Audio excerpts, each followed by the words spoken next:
សួស្តីអ្នកទាំងអស់គ្នាវីដេអូនេះយើងនឹងនិយាយសាច់រឿងខ្លះៗនៅក្នុងភាគទី186របស់រឿង Seoujin ឬក៏ប្រយុទ្ធកម្មមីឃាដែលសាច់រឿងដំបូងនោះគឺនៅពីក្រោយក្លោងទ្វារដ៏សាមញ្ញមួយនេះវាគឺជាដែនដីដ៏ខ្មៅងងឹតមួយយើងឃើញមានបំណែកឆ្អឹងពណ៌សនៅគ្រប់ទីកន្លែងវាមានពណ៌ខ្មៅដ៏ធំស្កឹមស្កៃមួយឈរយ៉ាងសំកឹងស្ងៀមស្ងាត់នៅចំណុចកណ្ដាលកំពុងជះចំហាយធម្មពលដ៏ខ្មៅងងឹតមើលទៅគួរឲ្យព្រឺព្រួចនិងមានខ្សែច្រវាក់ខ្មៅធំៗជាច្រើនខ្សែរាប់មិនអស់ត្រូវបានចងខ្វាត់ខ្វែងជុំវិញដែនដីនេះយើងឃើញមានសមាជិកសារព្រលឹងមួយក្រុមដែលមើលទៅពួកគេហាក់កំពុងនឹងចេញទៅបំពេញបេសកកម្មប្រមូលព្រលឹងនៅខាងក្រៅជាពិសេសមនុស្សដែលនៅក្រោមសម្ព័ន្ធវិមានអាកាសរបស់ Seoujin ពួកគេនឹងព្យាយាមប្រមូលព្រលឹងឲ្យបានច្រើនដើម្បីទទួលបានរង្វាន់ពីធានសួនទី1ឲ្យបាននិយាយទៅគឺពួកគេព្យាយាមតាក់ទាញចំណាប់អារម្មណ៍ធានសួនទី1នេះឯងពួកគេបំរុងនឹងចាក់ចែងពីរនាំងលំហនេះទៅហើយក៏ស្រាប់តែលំហនៅជុំវិញពួកគេគាំងនៅស្ងៀមនិងត្រូវបានកំទេចភ្លាមៗសម្បីតែពួកគេក៏គ្មានពេលនឹងស្រែកផងរាងកាយគ្រប់គ្នាត្រូវបានកំទេចទៅជាភាពទទេបាត់ទៅហើយរនាំងធម្មពលលំហត្រូវបានហែកជាពីរយើងក៏ឃើញ Seoujin ដើរចូលមកស្រាប់តែរំពេចនោះក៏មានសំឡេងស្រែកចេញពីក្នុងវិមានខ្មៅនោះមកថាអ្នកណាហ៊ានមកអុកឡុកសារព្រលឹងយើ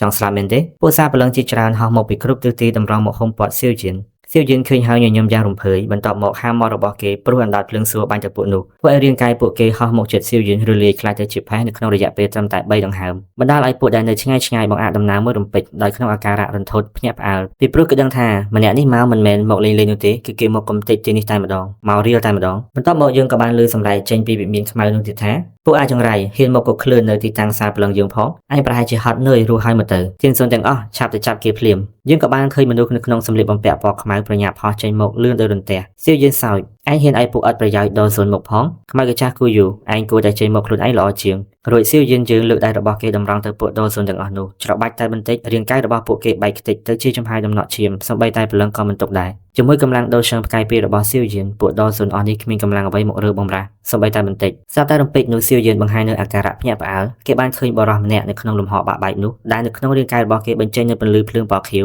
See Hard Flame ឯងគឺបរិសកញ្ចាស់មូគូSeoujinញញឹមរួចដៃគេចាប់ទាញបរិសនោះចេញមកចំណែកបរិសកញ្ចាស់មូគូគឺថាភ្ញាក់ផ្អើលខ្លាំងបដ ாய் Seoujin ឯងស្ថិតនៅកម្រិតដូរសឹងតាំងពីគេបរាជ័យយកអណ្ដាតភ្លើងដុតកម្លោច3000មកគឺថា Seoujin អត់ដែលបានដំណឹងពីគេទេស្រាប់តែជួបគ្នាម្ដងទៀតពីក្មេងចំនួនក្រោយដែលតែងតែរត់គេចពីការវាយប្រហាររបស់គេប្រែមកជាមនុស្សដែលខ្លាំងយ៉ាងនេះSeoujinយើងនិយាយវាពិតជាចំណាយពេលយូរណាស់ដែលបានជួបឯងហើយក៏តែងតែមានអារម្មណ៍ថាស្ដាយក្រោយ See Hard Flame គឺជាអណ្ដាតភ្លើងសួរទុកវានៅជាមួយឯងពិតជាអត់ប្រយោជន៍ណាស់បើជ្រុលជាជួបគ្នាហើយឯងគួរតែឲ្យវាមកជើងនិយាយរួចដៃSeoujinដាក់ពីលើក្បាលមូគូបំរុងនឹងស្រូបយក See Hard Flame ឆៅៗតែម្ដងតែក៏ត្រូវបានបង្អាក់ដោយសម្រែកយ៉ាងខឹងសម្បានិងច្រវាក់ខ្មៅបាញ់តម្រង់មករកគេចេញពីវិមានខ្មៅដោយខ្មៅកញ្ចាស់គូយូSeoujinយើងឃើញហើយក្រវីក្បាលដោយការហួចចិត្តត្រឹមសម្បត្តិបានရှឹងរបស់ឯងហ៊ានមកកអើយកតោមនៅពីមុខយើងផងគូយូឯងលើកខ្លួនឯងដាក់លើជើងពៀនពេកទៅដឹងរួចគេផ្ទាត់ដៃបន្តិចច្រវាក់ទាំងអស់នោះក៏បានខ្ទាតថយក្រោយបោកវិមានខ្មៅនោះមួយទំហឹងSeoujinលេងខ្វល់ក៏បានស្រូបយកអណ្ដាតភ្លើងសួរចេញពីខ្លួនមូគូដោយជោគជ័យរីឯមូគូនៅពេលនេះគឺគេលែងមានវត្តមាននៅក្នុងពិភពលោកនេះទៀតហើយSeoujinមើលទៅSee Hard Flameបន្តិចរួចហាមាត់គេដាក់ចូលទៅ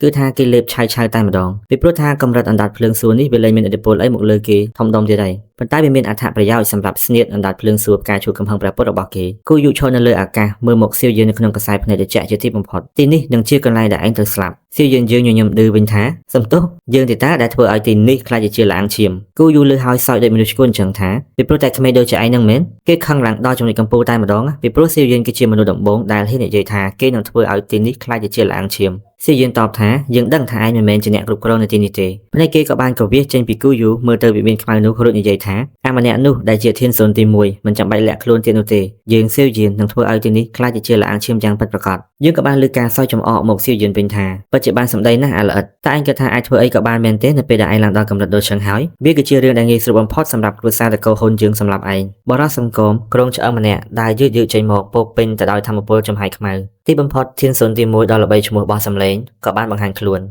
នគេក៏បាននិយាយបន្តថាSeoujinមិននឹកស្មានថាឯងមករកពួកយើងតែខ្លួនឯងសោះតែពិតទៅពួកយើងចង់ឲ្យឯងរស់នៅបានយូរជាងនេះបន្តិចតែបើឥឡូវបើចូលជាមកហើយចាំយើងជាអ្នកយកជីវិតឯងទៅចោះអ្នកទាំងអស់គ្នាមានចាំអត់ថាអាកដាប់ដៃមួយដែលមកជួយគូយូចេញពីការសម្លាប់របស់Seoujinនៅឯវិមានផ្កាយធ្លាក់គឺបុគ្គលម្នាក់នេះឯងធានសួនទី1ដែលស្ថិតនៅកម្រិតដូចឈឹងផ្កាយ2ថ្នាក់ដំបូងដោយSeoujinយើងដែរតែខ្លាំងជាងតិចគូយូក៏បានប្រញាប់ឲ្យសិស្សច្បងគេសម្លាប់Seoujinសប្តាហ៍រំពេចនោះវត្តមានយ៉ាវឈិនចេញពីក្នុងលំហឈរនៅពីមុខគេធ្វើឲ្យអាការៈគេគាំងមួយស្របក់យ៉ាវឈិនអញកម្លាំង ដល់កម្រិតដូចចឹងដែរយ៉ាងឆញញឹមបន្តិចរួចតបសំណាងទីទួយហ្នឹងលើកមុនឯងលួចវាប្រហារយើងឥឡូវដល់ពេលយើងម្ដងគូយូរលើហើយសើចចំអកថាតែឯងគិតថាយើងខ្លាចគ្រាន់តែឯងឡើងដល់កម្រិតដូចចឹងហ្នឹងយើងនៅតែបន្តិចទៀតក៏យើងឡើងដល់ដូចគ្នារួចគេក៏បានដាក់បាតដៃគេចុះក្រោមធ្វើឲ្យធម្មពលចំហាយពណ៌ខ្មៅសាយភាយចេញពីរាងកាយគេច្របាក់ពណ៌ខ្មៅជាច្រើនបានយ៉ាងលឿនតម្រង់មករកយ៉ាវឆ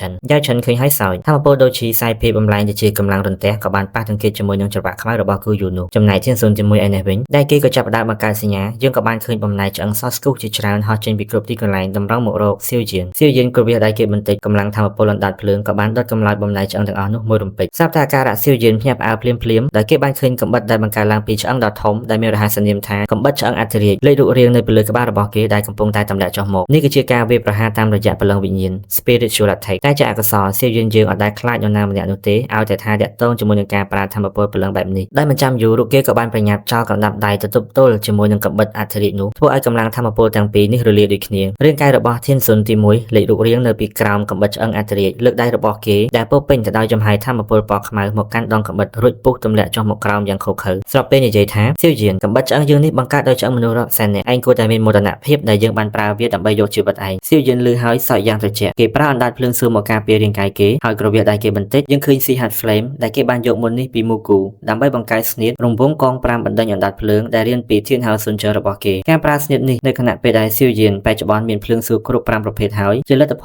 លធ្វើឲ្យស្នៀតមួយនេះគឺវាដល់កម្រិតកម្ពស់តែម្ដងជាចុងក្រោយនៅពេលដែលស្នៀតទាំងពីរនេះប៉ះទង្គិចគ្នាសំឡេងក៏ក្រាកដ៏អស្ចារ្យត្រូវបានបន្លឺឡើងព្យុះចំហាយធម្មពលដ៏កំណាចសាយភាយជុំវិញទីនេះតែមិនអាចគ្រប់គ្រងបាននិងសំណង់វិមានត្រូវបានកំទេចបាក់បែកជាច្រើនសូម្បីតែរនាំងបាំងលំហដែលការពារជុំវិញទីនេះក៏មានភាពរង្គើផងដែរស្នៀតរង្វង់កង5បណ្ដេញអណ្ដាតភ្លើងរបស់សៀវយានត្រូវបានរលាយនិងកំបិតឆ្អឹងអធិរាជរបស់ធានស៊ុនទី1ប៉ានខ្ទាតថយក្រោយមកបុកនឹងមកម្តងទៀតធានស៊ុនទី1ឈរមុខមើលសៀវយានរួចនិយាយឯងពិតជាសមជាមនុស្សដែលធ្វើឲ្យសារព្រលឹងយើងបរាជ័យនៅក្នុងការចាប់ឯងម្ដងហើយម្ដងទៀតឯងពិតជាមានសមត្ថភាពក្រាន់បើមែនឡើងពីផ្កាយ1មកផ្កាយ2នៅក្នុងរយៈពេលមិនដល់1ឆ្នាំសូម្បីតែយើងក៏ត្រូវតែសរសើរដែរប្រសិនបើឯងព្រមចូលមកបម្រើនៅក្នុងសារព្រលឹងពួកយើងឋានៈឯងប្រហែលជាមិនចាញ់យើងនោះទេសៀវយានលឺហើយអស់សំណោចតើវាអាចទៅរួចបានយ៉ាងម៉េចបើម្ខាងនេះរស់ម្ខាងទៀតត្រូវតែស្លាប់ចឹងហើយនៅបុគ្គលម្នាក់នេះចង់នាំគេឲ្យចូលសារព្រលឹងទៀតធានស៊ុនទី1ឃើញអាការៈសើចចំអករបស់សៀវយានហើយគេខឹងមួយរំពេចរួចនិយាយថាកុំអឺពេកនៅពេលអនាគតឯងនឹងដឹងថាគ្រួសារតកូលហ៊ុនមានអំណាចខ្លាំងប៉ុណ្ណាមនុស្សដូចជាពួកឯងគឺជាសត្វសម្ោចនៅក្នុងកាយភ្នែកពួកយើងទេស្រួលរៀបបកជ័យបើចង់សម្លាប់ឯងសៀវយានឆ្លើយដោយមិនខ្វល់ចឹងផងតែតម្រាំតែដល់ពេលនោះទុកឲ្យយើងកម្ចាត់ឯងចោលមុនសិនធានស៊ុនទី1លែងនិយាយច្រើនពីព្រោះកំហឹងរបស់គេដល់ចំណុចកំពូលទៅហើយដៃគេក៏បានស្រូបយកកំបិតឆ្អឹងដែលបានប៉ានខ្ទាតចេញមុននោះមករាងកាយរបស់គេក៏ចាប់ផ្ដើមលាបបញ្ចូលជាមួយនឹងកំបិតនោះឬក៏ស្រែកនិយាយទៅសៀវយានថាសៀវយានយើងព្យាយាមវឹកហាត់អស់រយៈពេលរាប់រយឆ្នាំតម្រាំតែអាចឲ្យរាងកាយយើងបានបញ្ចូលជាមួយនឹងកំបិតឆ្អឹងអធិរាជនេះហើយក៏ជាលើកទី1ដែលយើងប្រើស្នៀតនេះកំបិតនោះញាក់បន្តិចហើយក៏បាច់ខ្លួនមួយរំពេចដែលបង្ហាញឲ្យយើងដឹងថាវាលឿនមែនតែនបដ សម្បីតែសៀវយានឃើញហើយក៏ភ្ញាក់ផ្អើលដែរគេក៏បានបញ្ញាប្រើដំបងខ្មៅរបស់គេក្រវីក្រវ៉ាត់ដែលវាគឺជាស្នៀត six joint body flowing ruler ដើម្បីធ្វើជារនាំងបាំងការពាររាងកាយគេយើងក៏បានលើសំឡេងដោយលោហៈធាតុកំពុងតែប៉ះទង្គិចគ្នាតែទោះជាយ៉ាងណានៅតែទប់មិនឈ្នះកំបិតចុងស្រួយសស្ងាយក៏បានទម្លុះរនាំងបាំងមកឆ្វាច់ចំស្មារបស់សៀវយានជាសំណាងល្អសៀវយានរបស់យើងក៏មានអាវក្រោះមយូរ៉ាអ្នកក្រិចបុរាណជួយមួយតង់ទៀតរួចគេក៏បានក្រវាដំបងខ្មៅរបស់គេមួយទំហឹងមនុស្សចាស់ទៅប៉ះជាមួយនឹងកំបិតឆ្អឹងនោះបណ្ដាលឲ្យហោះខ្ទាតទៅឆ្ងាយធានសុនទី1និយាយរាងកាយឯងពិតជាមាំមែនតែល្បឿនឯងរឿងយឺតបន្តិចសៀវយានតបអញ្ចឹងបើឯងលឿនយើងក៏ត្រូវតែលឿនជាងឯងទឹកមុខគេញញឹមបន្តិចរួចគេក៏បានប្រើស្នេហ៍កំហឹងទេពនីតិខរដូវទៅលើធានសុនទី1និងកំបិតឆ្អឹងដែលបានបញ្ចូលគ្នានោះយើងក៏ឃើញរាងកាយអ្នកជំនាញខាងសារព្រលឹងស្ទើរ